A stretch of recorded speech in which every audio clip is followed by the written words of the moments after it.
देखिए, अल्लाह का ना बहुत बड़ा इंसाफ है। अल्लाह ताला बहुत बेहतरीन इंसाफ करने वाला है। और अल्लाह ताला कहता है कि जो अजियत, जो दुख, जो दर्द, जो बेवफाई तुम दूसरों को देते हो, इसका मजा चखे बगैर इस दुनिया से जाओगे नहीं। ये बेवफा सुन ले कि बेवफाई अगर आपने किसी के साथ की है ना, किसी का दिल तोड़ा है, किसी को अजियत पहुंचाई, किसी को तकलीफ पहुंचाई है, तो बेटा जब तक खुद नहीं ना गुजर लोगे उस लेवल पे, उस मरहले से, जब तक अपना दिल नहीं ना टूटेगा और जब तक उस अजियत से खुद नहीं गुजर लोगे, मौत नहीं आएगी।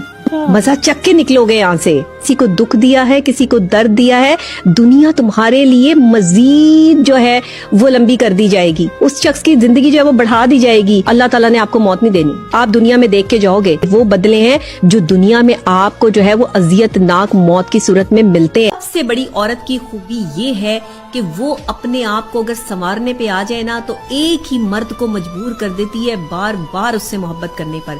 और एक ही मर्द जो है वो बार बार उसका जो है वो आशिक बन सकता है अगर औरत अपने हुस्न को संवारने पर आ जाए। औरत इतनी हसीन चीज है दुनिया की, कायनात की, अगर औरत अपने हुस्न को समझ ले। औरत का हुस्न ना तो सफेद रंग में है, औरत का हुस्न ना तो जो है वो गंदमी रंग में है और ना काले रंग में है। औरत का हुस्न, उसका मेयार जो है वो उसकी आंखों से झलकता है और वो उसके बालों से झलकता है।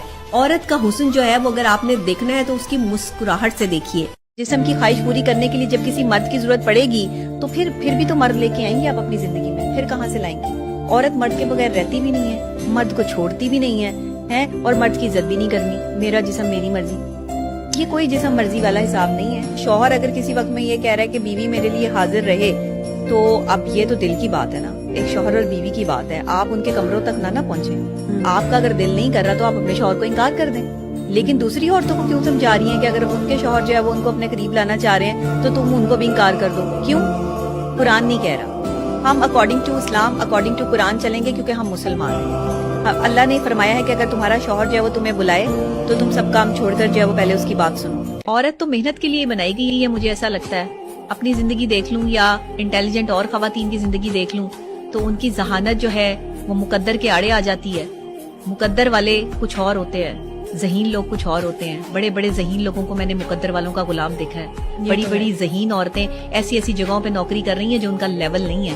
वो इससे बड़ी अप्रोच जो है वो रखती थी, वो इससे बड़ी जगह पर डिजर्व करती थी, लेकिन वहाँ पे कोई मर्द बैठा है, वहाँ पर कोई और जो है वो ज़हीन नहीं, चालाक औरत बैठी है। चालाकी और जहानत में बड़ा फर्क है। आज उसे स्किल का नाम दिया जाता है, ये स्किल नहीं है। जहानत एक अलग चीज है। ज़हीन आदमी किसी को नुकसान नहीं पहुंचाता, चालाक आदमी किसी को नुकसान पहुंचा सकता है। अपनी चालाकियों से, अपनी मक्कारियों से वो अपनी जगह तो बना लेता है, लेकिन एक दिन जलील जरूर होता है, चाहे वो औरत है चाहे वो मर्द है। जितना मर्जी बड़ा चालाक हो, जितनी मर्जी बड़ी मक्कारियां लगाता हो,